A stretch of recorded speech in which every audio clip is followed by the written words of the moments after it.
all the Cyclopses in the building. This is L.K. Burton and Shiloh, courtesy of The Real Spiel. To all who come on the Spiel on a regular basis, I took the week off. It was March break, spring break. I took the week off. You know, I'm relaxed. I relaxed myself. I sent you one little message, but I said, let me do a live Monday morning. Let's get out here and do a live. And no time like the present to talk about this upcoming presidential race between these two juggernauts in the red corner, all the way from New York, the pimp of Wall Street, Donald J. Trump. In the blue corner, the diaper dandy, the oldest man sitting in the Oval Office, Obama's right-hand man, his two-guard. Okay, Uncle Joe, always invited to the cookout, Biden. Hey, what's going on? What's going on, my friends? What's going on? Mr. Morales, what's happening? I wanted to see, where everybody's head was at when it came to this conversation about Donald Trump and Joe Biden. I know that there has been, even since the last election, an incredible uprising, in my opinion, of what I've been seeing. Correct me if I'm wrong. Roland Martin said the opposite, but I don't agree with Roland. He's saying, Roland Martin has said that essentially black people are not running behind Trump, and I beg to differ. There has been a cascading social media presence of very vocal melanated people of the Americas who are saying that they are going to vote for Trump. And I'm not talking about folks that are not coherent. I'm talking about coherent, sober-minded black folk that are saying that they are interested in voting for Trump. And most of the reasons,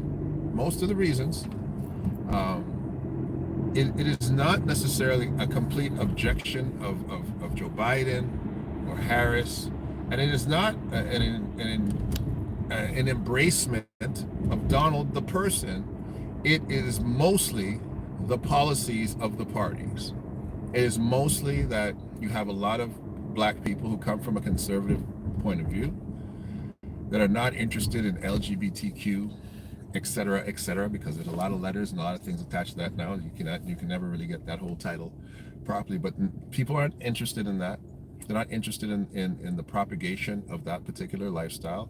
They're not interested in the academic infestation of LGBTQ world ideas.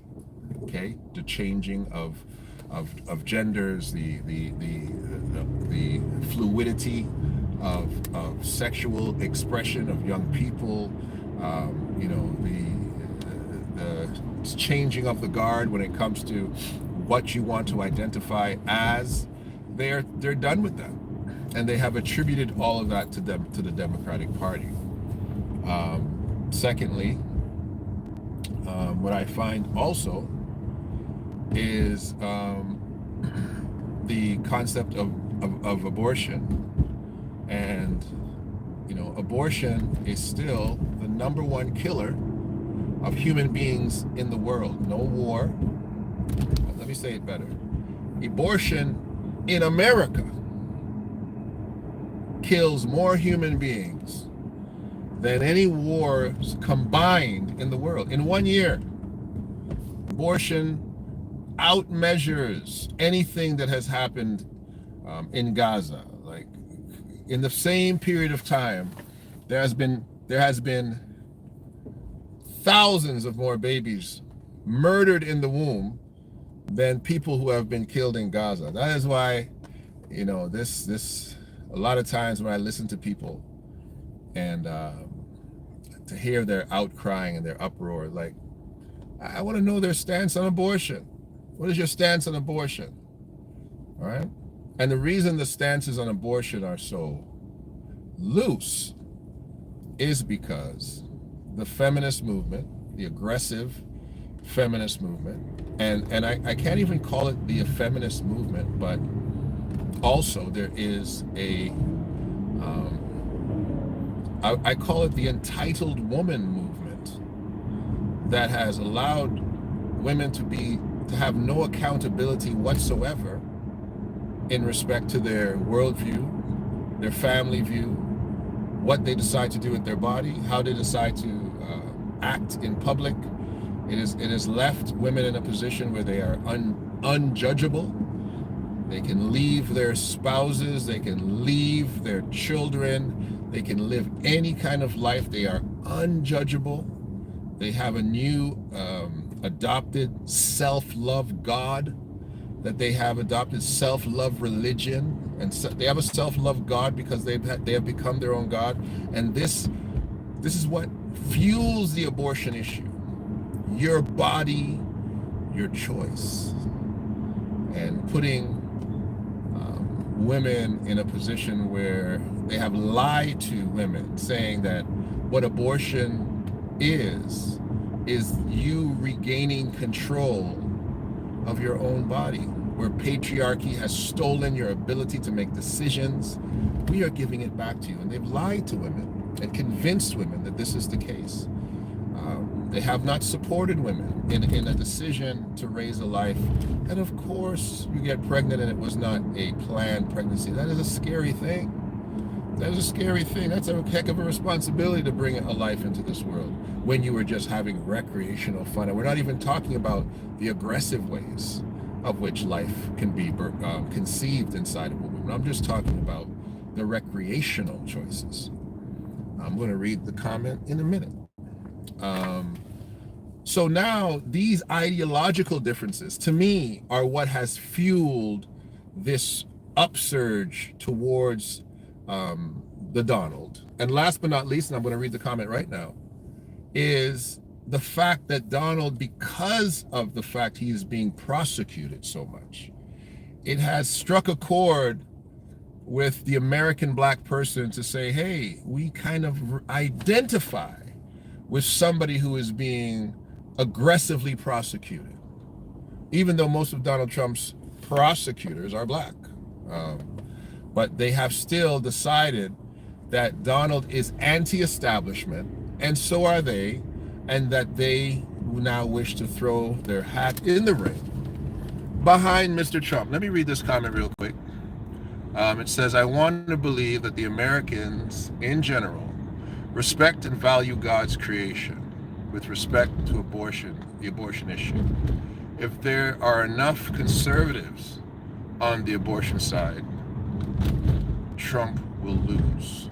I think he wanted to say if there are enough liberals on the abortion side, Trump will lose. I don't know if that's what you meant, but if there, I'm interpreting, and if I'm saying it incorrectly, please correct me. But to me, it sounds like if there are enough Democrats that say they're not interested, or they haven't adopted a pro-choice worldview, I think absolutely. I think if the Democrats revisit that one issue, Donald doesn't have a chance.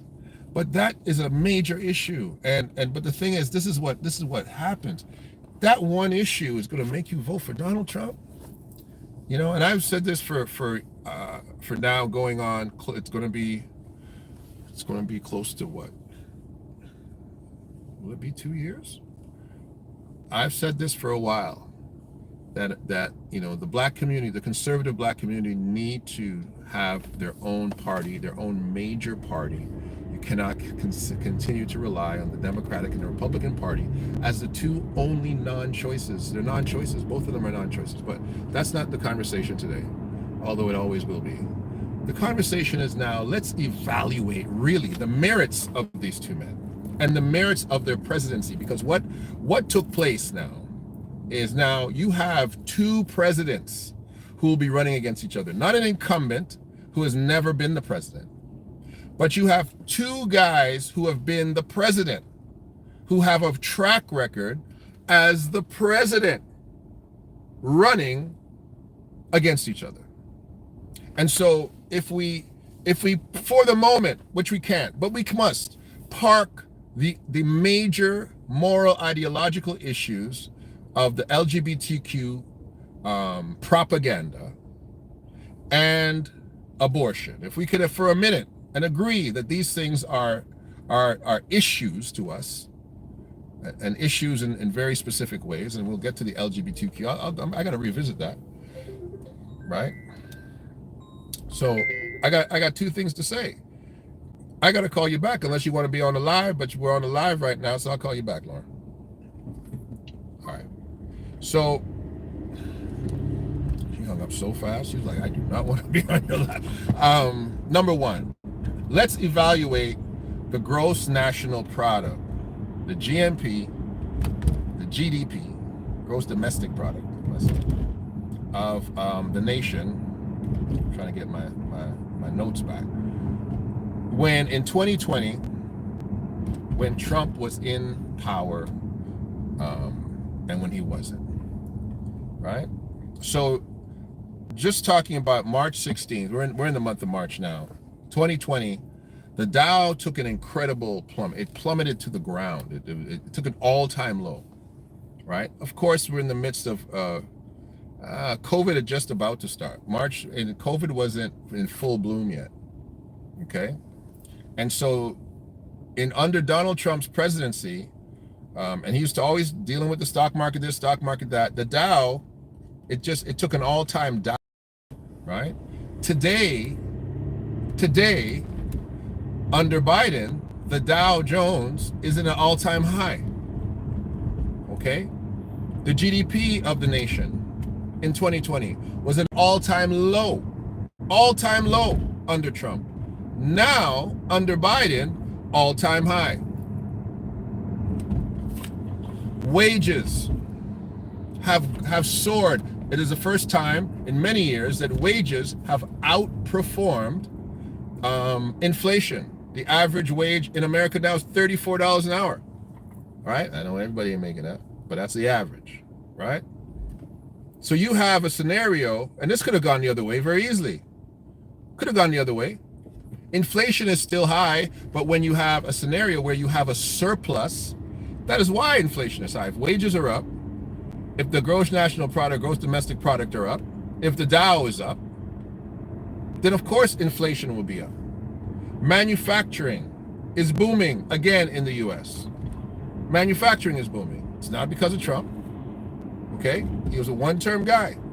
Okay, hospitality jobs have returned. Travel has returned, but the travel, of course, you can account that as at least to the fact that there was a major pandemic. So we can give Trump a bly on that part because that's definitely relevant. But this isn't relevant. Crude oil. America is producing more crude oil, listen to this, than any other nation in the world under Biden. Nobody's, not even the Saudis are making crude like America right now. So this is the track record. Renewable power up. The consumer price index is phenomenal. So when you compare apples to apples, when you're comparing apples to apples, how has Joe and how has Donald run the country economically since that moment of the time of their presidency? Donald loses hands down. Hands down. He's been impeached. He left in an uproar. He absolutely mishandled the pandemic. The pandemic, Donald Trump was telling people they could drink Javex bleach and all kind of crap. He mishandled that greatly. Justin Trudeau is still bobbling about COVID. He's made some of the most egregious mistakes during that. Egregious mistakes. Donald's concept of immigration and all these things that he said he was going to do, he didn't do it. He didn't do anything like that. America was more violent a nation at the time of Trump. Crime is down nationwide in the country. Nationwide, crime is down. These things are not accidents. All these things happening at the same time under one-term administrations are not, they're not accidents. They're not, oh, well, Donald only served for one term, so did Joe. So you folks need to reevaluate what you're doing. Is Donald a fantastic, charismatic individual who makes you believe the nonsense coming out of his mouth? Absolutely. When he used to say, oh, I'm the best president, I'm a better president than Lincoln to black people. I've done more for HBCUs than any other president. Those two things are lies. So what is it that you are running behind Donald for? And I want you folks to have your facts in order. Have your statistics. Be able to go to that voting ballot box and cast your vote, not just a vote of conscience, but a vote of understanding. Absolutely. And on the Democratic side, the Democrats need to have more middle ground candidates who are not head and shoulders diving into this LGBTQ and abortion swamp, because most conservatives don't want to hear what you have to say after they ask you those two questions. They want to hear, what do you agree, what's your idea about boys and girls bathrooms? They want to hear questions like that. Do you think boys and girls should share the same bathrooms? Do you think a little boy should be allowed to have a sex change without his parents without his parents knowing? Do you think that Planned Parenting or any legislation should protect a child's decision to have major gender altering surgery? Do you think that's okay? Those are the questions they want to ask you, because what you're saying is that you're creating legislation to take away the rights of people to live their lives and to lead their families, and you become dangerous. And absolutely they will vote for a Donald Trump if they think that you're going to smile your way around a question like that. Absolutely. They're going to ask questions of the incarceration rate of black males. What do you think about the incarceration rate of black males in blue states and red states? We're going to ask those kind of questions. Why in places like Mississippi, which Donald won, by the way, Hawaii, which Donald won, by the way, Georgia, which Donald won, by the way, what's the black power rating in power jobs and in power government jobs? You know, how many black representatives do we have in those particular places? They're going to ask those kind of questions. So, you know, these are things that I would be concerned about. I want to know how many black school trustees there are running around in every little... I know trustees is on a municipal level. I understand that. But these are questions that I'm more interested in. These are things that I want to know, because the president is going to make macro policy. Absolutely. He's going to affect my bottom line.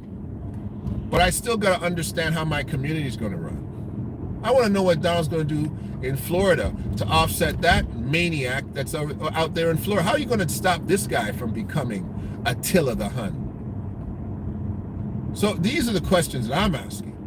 Donald's having conversations about Russia and Ukraine, and he's saying, man, Zelensky, he said, yeah, it was a great comment. I liked it. He said, Zelensky is the greatest salesman in the world. Every time that guy comes to this country, he leaves with $50 billion.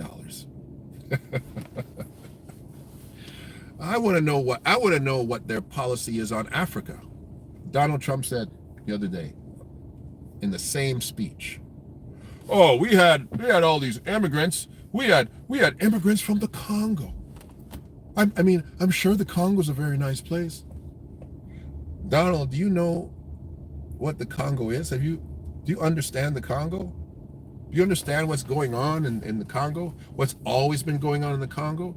Do you understand the colonization of the Congo? How America has tampered with the Congo? How the world has tampered with the Congo? Has made Congolese minerals and diamonds and gold off limits so that even the Congolese can't control their own minerals? Do you realize that? Calling things blood diamonds, but then diving in there themselves and stealing minerals from Congo, creating a place where you can just go in there and steal. There's no infrastructure in Congo. There's no social security numbers in Congo. I can go to Congo and start running for office. They do not want an organized Congo. There's no infrastructure. You can't drive 20 miles in the doggone Congo. You need an airplane. You need a helicopter. Because they want to make sure that they can dive in and steal. And you're telling people who come from Congo, oh, well, they came from jail. Why were they coming from jail? What? Were they political refugees, you idiot? This man says so much nonsense. I can't understand. Me personally, I cannot understand why anybody would want to be run by a non-intellect. A non-intellect. A federal official must be an intellect. I'm sorry. You can run your dog catcher, even your local mayor. You can run a dummy there, but you can't have a dummy sitting in the White House. You can't have a guy with no world expertise, no understanding of world history and conflict sitting in the doggone White House. Have you ever listened to Putin speak? Vladimir Putin could be a history teacher in any university in the world. That man's history is exact. He can break down the history of Russia into minute fragments and go on and address other aspects of the world. That man is a genius. And you want to put this country bumpkin with a transgender wife? Yeah, she is. Yeah, you want to call Barack Obama's wife a woman? Listen, the real man is Melania. Okay. The real man is that sex worker. That sex worker who used to be a dude who is now a she-male. Yeah, that's there she is. That's who you're looking for, Miss America, right there. You've got a sex worker as a first lady. Y'all had no problem with that, but you wanted to talk crazy about the Princeton University professor and lawyer, the black woman first lady. You want to talk crazy about her and tell people that this woman who birthed 2 children out of her body is a man? You racist idiots. And you want to put this man in back in office? You want to say when I heard white women say class has returned to the White House when Melania became the first lady, when a sex worker became the first lady, they had the audacity to say class has returned to the White House. Oh my God. Listen to me. To me say go back to the bush. Okay. The guy, the agenda, you see here? The trans agenda and the abortion should be enough to reject Biden. And I agree with you. They don't want to talk about livable wages and housing crisis. And this is the same thing going on in North America, up north of you guys, right? You have a guy up here now to give you the other side of that coin, and the concept of a living wage is something that up here they want to institute it as a social, more of a socialized or a social construct, socialist construct up here, and people are rejecting that up here. And the only people who reject that are individuals who, of course, have more than they need. And so I know America is afraid of anything that looks like socialism. That's why it was so hard for you folks to get a national healthcare system. So hard for you folks to do that, because you have demonized communism and socialism for so long, because you have been inundated with robber barons from the very beginning of your nation. Your nation was built by plunderers who came to fill their pockets with the most, to avoid the taxation of the crown, and not to have regulation put around how much they had to pay their employees. Of course, they wanted slaves. They wanted indentured people. And that is what you have inherited as the culture of America. So people don't want to hear anything. The minute they hear socialism, oh no, we're not turning into one of those nations. At the end of the day, socialism is effectively the resources of a nation blessing its population. That's what socialism is. Socialism is the fact that we are a G8 nation. Oh, let's go back to American propaganda. We are the greatest nation in the world. Then why do you have anyone that is starving? Why do you have anyone that does not have health care? Why do you have anyone? Why do you not have 100% literacy rate? You are the greatest nation in the world, because everything I just said, Cuba has. Cuba has that. Cuba can say we have 100% literacy rate. Cuba can say everybody can go to the doctor. Everybody can go to the dentist. Everybody can get a degree in our country. No one is starving. And you can't say that in America, because you have been drunken with capitalism wine for so long. You're so greedy. You cannot fixate yourself to allow yourself to say, why doesn't everybody have a piece of this American pie? Because it was never baked for everybody. And the reason that the poor person is still greedy when he has nothing is because he can look up and he can see the robber baron sitting there filling his guts with as much pie as he can. He says, I want to be as greedy as that guy one day. So no, don't give me any free handouts, because one day I'm going to get up there and I'm not going to offer you anything. You might as well be an African dictator. You might as well be. You might as well be a tribal fascist.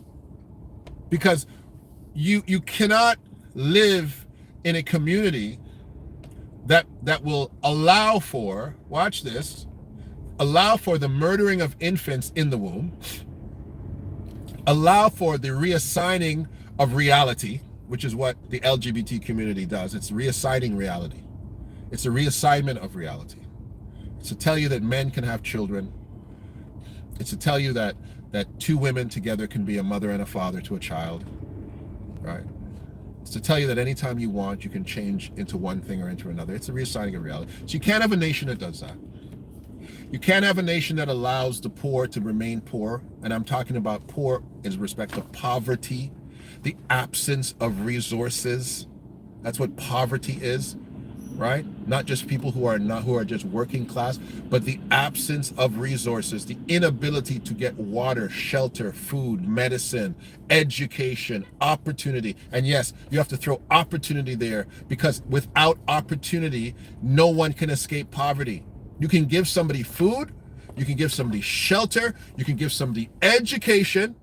Listen to me. You can give somebody medicine unlimited, but if you give them no opportunity, poverty is generational.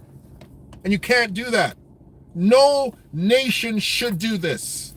Even when God was formulating the civil constructs of the Israelite nation, he said that in the year of Jubilee, every slave had to go free. You can only be a slave for one generation, he said. I will not allow generational slavery. You can't do it. You gotta let them go. Year of Jubilee, you gotta let them go. Period. And so we don't have a year of Jubilee mentality when it comes to how we build out our social platforms. And yes, when you get to a Republican and Democrat conversation, both platforms share that capitalistic poison. They both share that. Both of you will let each other starve. Both of you will let children die. Both of you will strap on guns and kill the disenfranchised, the marginalized, and the weak. Both governments will do that. You have no high ground. But if I'm a black man in America, I am not letting that python sit down in the throne again. No. You let Donald Trump sit back down in the White House. You're going to see anarchy, from the top like you've never seen before. That man did not pass one actual law. He made presidential decrees for everything he did. He did not trust the process of Congress. He did not trust the process of the Senate. He did not use anything like that. He just kept making decrees like he was a king. Presidential decrees, one after another, forcing things through. Come on, man. Nobody can look at the record. Listen to me. Nobody could look at the record and say this man was a good president. Nobody can do that. You don't have enough. You don't have enough evidence to do it. So,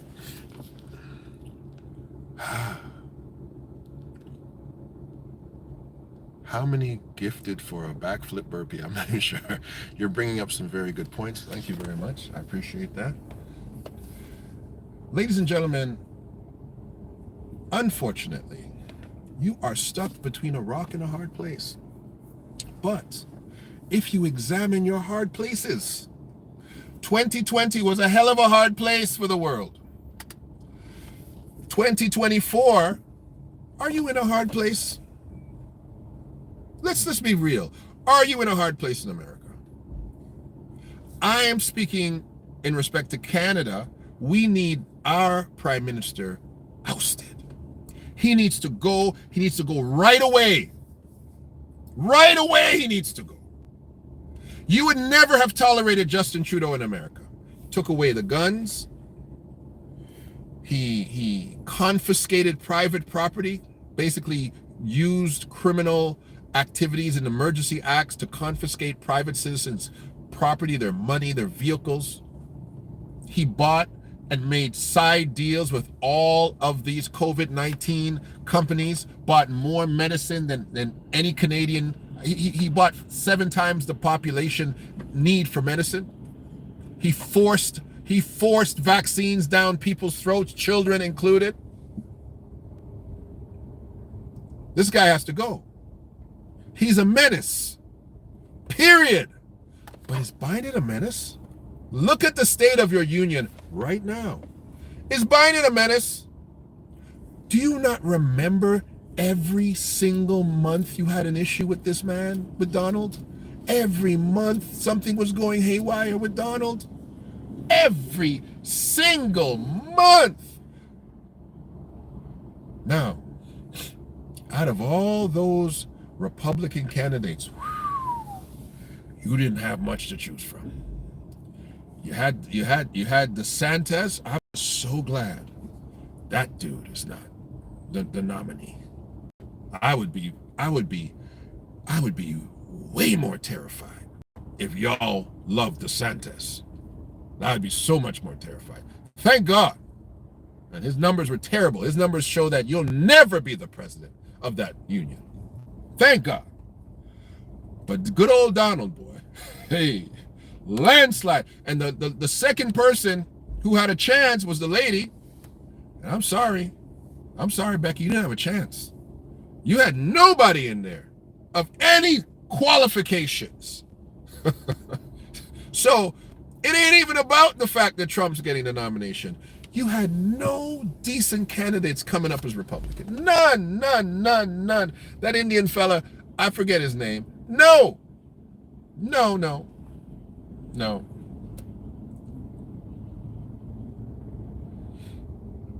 But Uncle Joe, unless you guys are going to go off and write in Cornell West. Can I say something about the Dr. Cornell West? I know it's not on topic, but Dr. West, I love Dr. West, first of all. He is a wonderful man. He's a good man. His heart is in the right place. Dr. West cannot run a country because a king, Dr. West, has to be ready to cut off heads. And Dr. West, he's too nice. I don't know what kind of policies Dr. West would have, but I think that because he sees the goodness in humanity and doesn't understand a devil is a devil, I don't think he'd make a very good president. I'm sorry I have to even say that for Dr. West. He would be an absolute wonderful diplomat, though.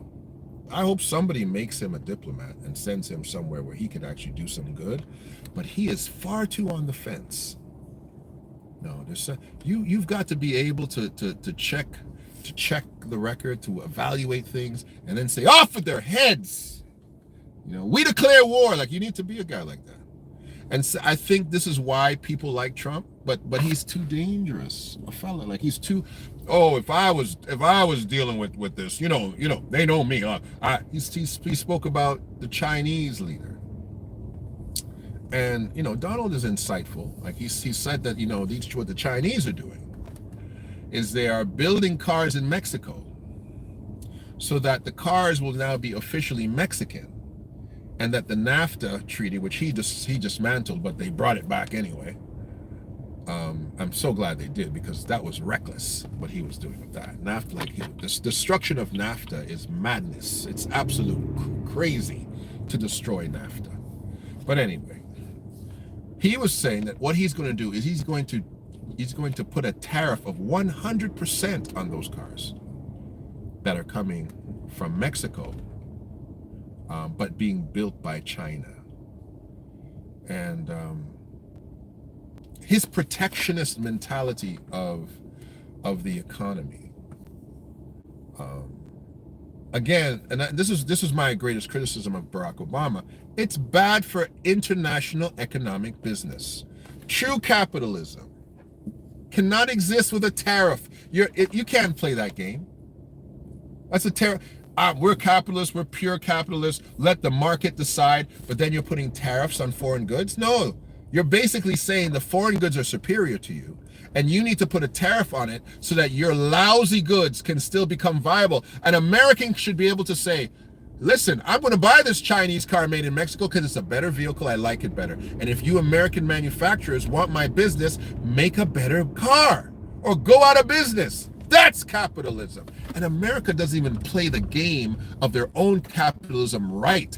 They just stack the deck in their favor. That's not fair pool, baby. That's not fair pool.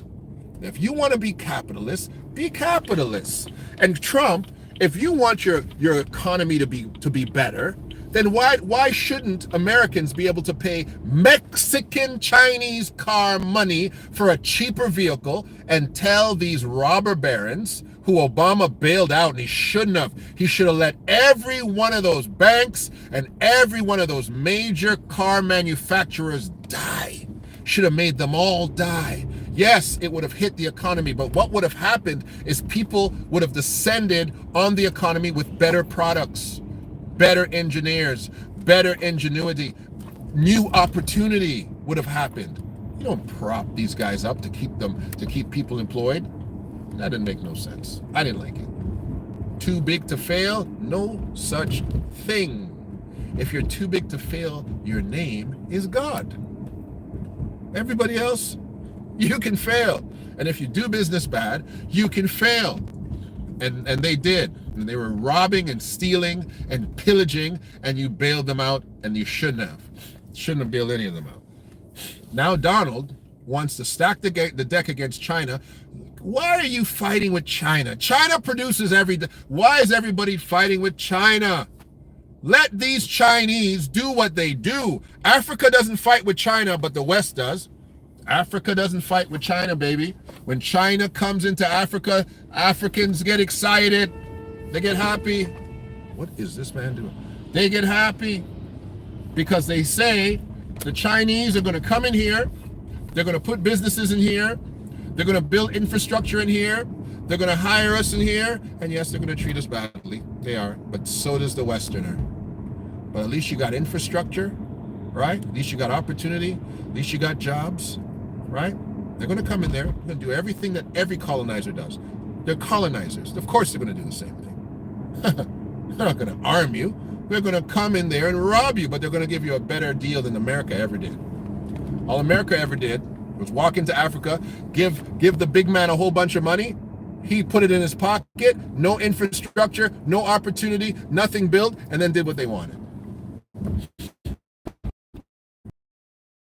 A bridge.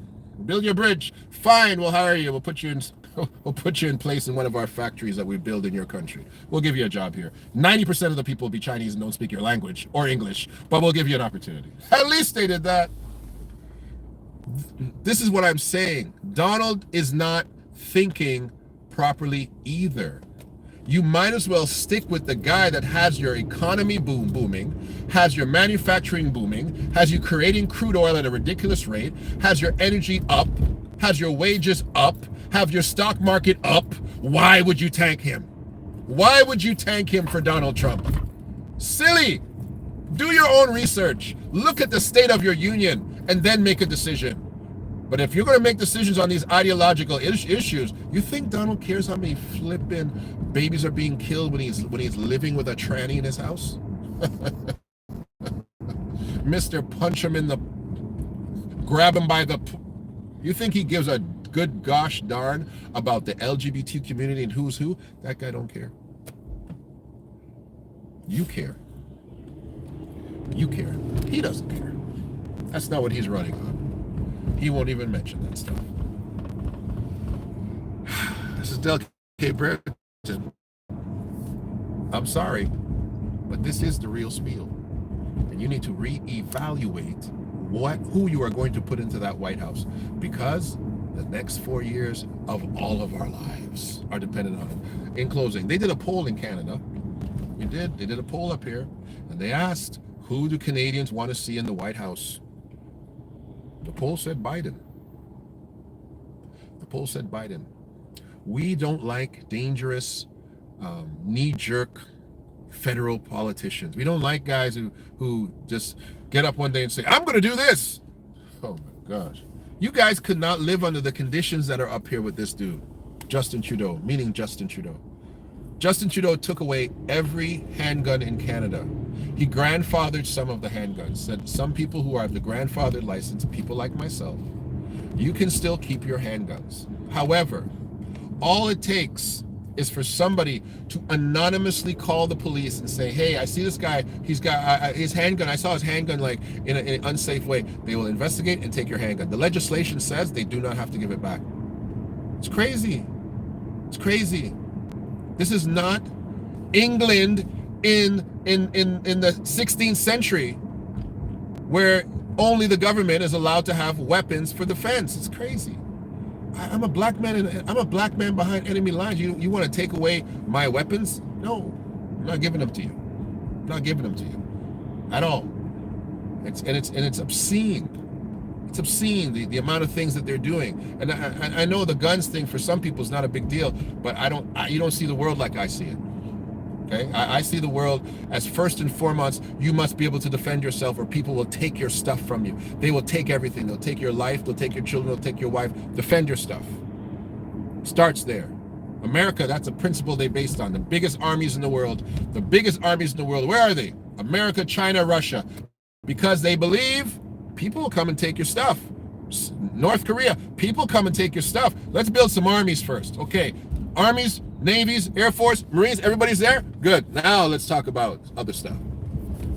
Yeah, that's how the world is built. Let's practice defense, offense. Let's make sure nobody can mess with us. We good? It's built like a football team. That's how the world is built. Okay, yeah, okay, now let's go win some championships. You guys sitting around here thinking you're going to be pacifists, running around in a very angry, murderous world. I don't know. I don't know about you. I want to make people so scared they never knock on my door. I'm not coming to knock on yours, but you better never knock on mine with any evil intent, because I won't be nice. And you should know that. You should know. That man's dangerous. Leave him alone. Leave his kids alone. Leave his children alone. Leave him alone. He'll go to jail. Leave him alone. Okay, yeah, we're going to leave him alone. Thank you. That's all I want. I don't want anything else from you. I'm going to earn all my stuff legally. But the second that you think, Hey, I see his daughter walking down the street. She looked like a nice little girl. Let me go holler at no. No. Oh, that's Mr. Burton's daughter. You better not holler at him. You better leave that child alone. I want the whole neighborhood saying, oh, you better leave those two little girls alone. That man will come for you. He's not a joke. He's not playing any game. That's how I think. So I believe in this thing. This ain't England. You know what I'm saying? This ain't England, okay? This ain't jolly old England where the police walk around with no guns. No, it's North America.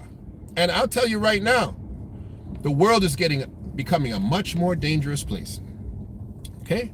Do you think a little boy from Palestine who's immigrated is going to immigrate to North America? He's going to immigrate to North America. A little girl even going to immigrate to North America. Let's say he's 13 or 14 years old. That young fella knows how to handle a rifle, automatic. He can take it apart, put it back together. He probably can build explosives.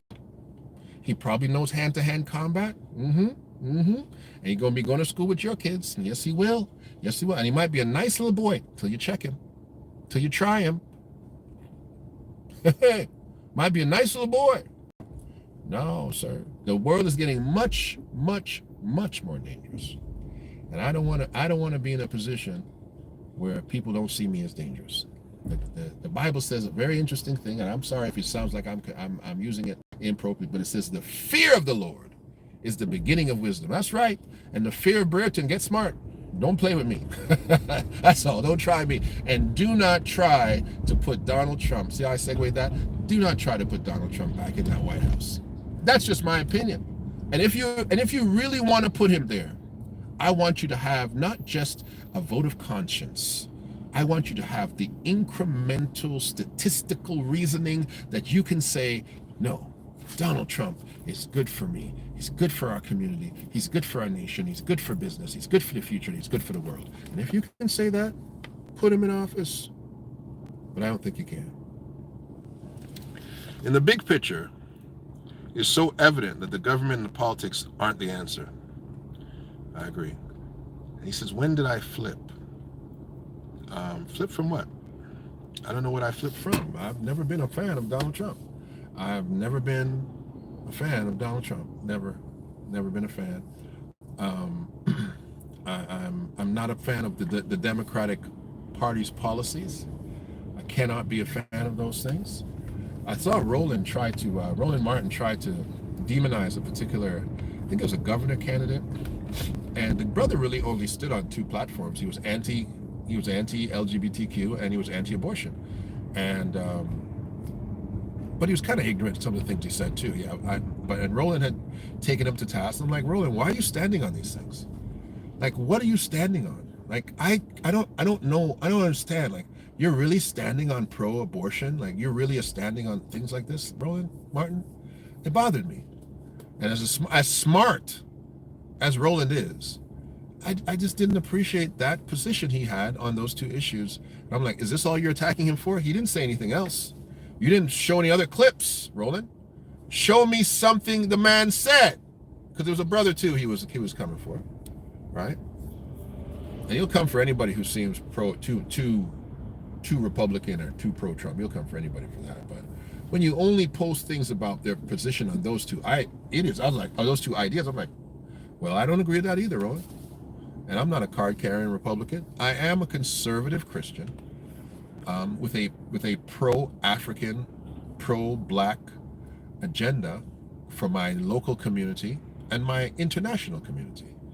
And I will never divorce my Christian values for a political regime, which is why I cannot wholeheartedly throw my shoulder behind Joe in every way, shape, or form. But I will never put a devil on the throne. Absolutely not. So anyways, that's my time. God bless you. Thank you very much for listening, and thank you for being part of this station. Please tell somebody. There's a crazy man in Canada who has an opinion, and maybe you should listen to him. Throw it out there to somebody and see what they think. If you'd love to subscribe, please subscribe. If you'd love to become a member, we still have a lot of benefits to our members. They have access to me like others, more than others do. I'd like to thank Yvonne. I saw your blessing. Thank you. I appreciate you, Yvonne. Yvonne Gentles, the living miracle. And to all those who are here on the spiel and tuning in to the Shiloh the Shiloh Institute, I appreciate each and every one of you. Until next time, we'll talk to you soon. Bye-bye.